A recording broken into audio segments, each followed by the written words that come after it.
Hello, everybody. So today was a crazy day in the real estate industry. And I'm going to give you my thoughts. Now, if you haven't already, please like and subscribe down below. And I usually do these videos. I did one on the Sitzer Burnett case when that was ending and wrapping up. And I think that it was appropriate for me to talk about what my thoughts are on the implications for the real estate industry, where our opportunities are, and is this a good thing or is this a bad thing? And I also want to give a little bit of my background, because some of you don't know where my background and where I really did a majority of my business. Majority of my business was done as a buyer's agent. I was one of the first people in my area to actually get the ABR, the Accredited Buyer's Representative designation from NAR.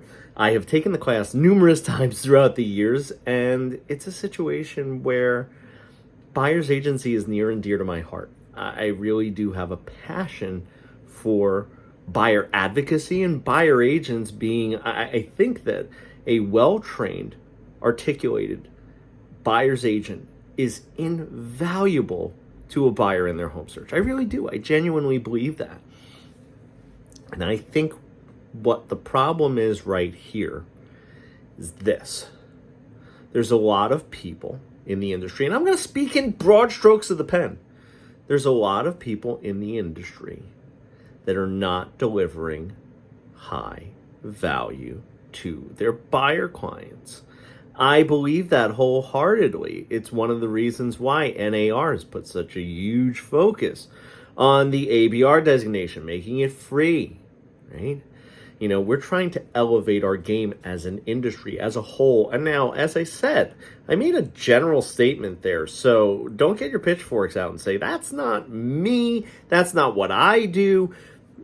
Again, I'm making a generalization, and I think that anyone who works in the industry right now as a listing agent, as a buy-side agent, you've seen how buyer's agents are acting in general, and I think that there's a big area of opportunity for buyer's agents to create value. So I think that's what we're going to see. I think that's where the pivot's going to be. So let's just talk a little bit about the settlement. The proposed settlement, actually, is really going to state that the biggest thing is that compensation, the offer of compensation to a buyer's agent, cannot go through the MLS. That doesn't mean that an offer of compensation cannot exist. An offer of compensation to a buyer's agent can certainly exist. It can be negotiated. And it's likely going to be in there. Now, of course, there are going to be some flies in the ointment in regards to VA loans, different lenders, and rolling it into the loan. So I know that there's definitely some pain points that we're going to have to work through as an industry.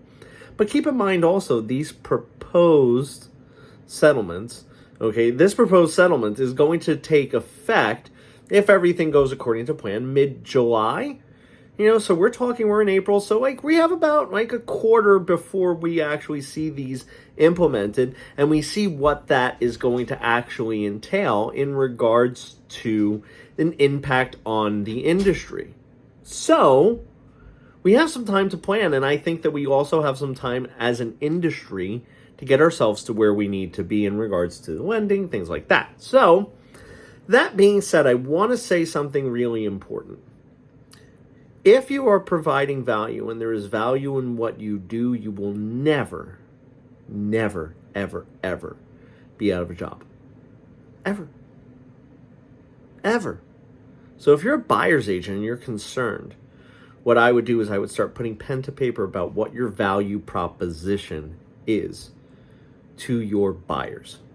Articulate it. There's a lot of good things out there also that could help you articulate it. NAR actually posts a 150, I think that sometimes they have 170 things that a buyer's agent actually does. Now, I'm going to say this, I actually don't like that, because I don't like that, because it's something that we could really simplify by showing our value different ways, right? I think that there's also going to be a need for there to be buyer's agents who actually go out and do a lot more hunting for properties that aren't on the market yet. So honestly, what I would be doing is I would actually be splitting my time up and saying, hey, I'm going to dedicate my time to maybe less buyers. But what I'm going to do, instead of waiting for it to hit the MLS, I'm actually going to start calling up sellers and saying, hey, instead of going to list with a listing agent, I actually have someone that is interested in a property just like yours. Can we come over? Can we take a look at it? And you're representing the buyer then. And you're in the driver's seat. And then, what about hitting up expireds? Maybe expireds from like 2 to 3 years ago. You could send it to your buyer and say, hey, this home expired. It never sold. And I'm going to go knock on the door, but I need to secure the buyer agency agreement. And that's something you're going to have in place anyway. I mean, listen, if you're not doing buyer agency, what are you doing? You got to have those agreements in place by now. Because after Sitzer Burnett, with everything that's been coming down the pipeline, this shouldn't be a shock. That's the other thing, too. This shouldn't be a shock. The brokerages, the agents that I work with, really, honestly, they kind of saw this today and they didn't clutch the pearls and go, oh my gosh, OMG, what's happening? Sky is falling. No, it didn't happen. So, what are some things that I'm telling you to do? Again, I think buyer's agents, you need to get your value proposition dialed in. Number one. Okay? Because again, if you are creating value for your clients, you are never going to be out of a job. Period. End of story. Number two, I'd be getting on those expireds 3, 4 years ago, but only get on the expireds that you have the buyer for. If you have a list of buyers that you're working with, that you have exclusive agency agreements with, okay, what you're going to want to do is you're going to want to basically get yourself to a point where you're farming for them now, right? So, because once it hits the MLS, now there's a listing agent involved. And what happens is this, the decoupling of the commissions, that's what they're going to refer to it as in certain groups. So you might hear that terminology, the decoupling of the buyer's agent and the seller's agent, commissions, is really going to be felt through the non-offer compensation through the MLS. So the fact that we're just separating it out, even more so, is going to cause us to basically say, hey, we want to get the home sold with our efforts because we're bringing the buyer. Once it hits that MLS, then what happens is if it's an MLS property and the seller is not offering compensation, then you as a buyer's agent have to negotiate it. So that's why I think that if you start doing the expireds the way that I'm telling you to, you go 3 to 4 years back in homes that maybe didn't sell, but perfect for the buyer. Guess what? We're at a time right now where all of them have photos. You're going to have photos on all those properties. I remember when I started in the business in 2002, we didn't have interior photos for certain ones. Listen, the MLS was still in a binder, okay? So, yeah, I really want you going back through expireds, matching them with your client, and basically sending them to them and say, hey, do you like this home? I'm going to make Thursday is the day that I call, and set expectations too. Say, hey, you know what? Thursday and Friday is the days that I call. And I'm just using that as an example. You might say, oh, those are awful days. They might be. Maybe the days that you call are Wednesday and Thursday. Maybe it's a situation where you're on a team and there's actually going to be a runner that's going to go start, door knocking on expired saying, hey, we've identified this as our client A. This is their, first priority if we could get into this and we could get this, sold.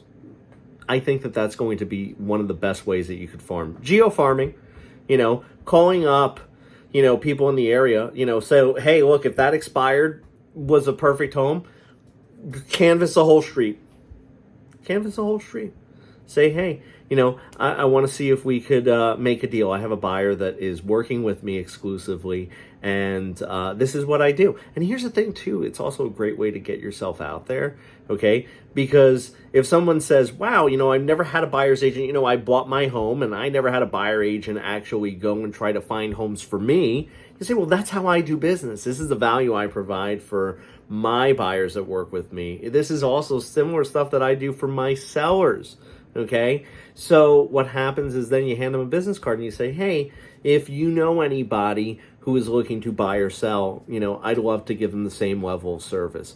I love saying that, especially when I'm doing door knocking or calling, because it doesn't make them feel like I'm really targeting them. I'm targeting them because I have a buyer that is specific for their home. But if we're talking about my value proposition and we start to just kind of have that conversation naturally, then what happens is I'm going to say, yeah, if you have a friend or family member that is interested in buying or selling, I'd love to deliver this level of service to them. So my overall thoughts, I think that this is something that was inevitable. I also think that this is going to be a good thing in the long run, because buyers agents who continue to deliver high value to their clients are going to continue to be successful. And I think that we just have to change our mindset about how we do business. Instead of waiting for the MLS, for it to come on the MLS, we're going to have to be a little more proactive as buyer's agents. So I hope that this helped give you some insight. And I really wanted to speak more positive about this than anything else, because I do think that we knew this was coming in some manner, shape, or form. And I don't think it's all bad. So I hope that helps. And comment down below what your thoughts are, and I'd love to help you out if you do have any questions. If not, I'll see you real soon.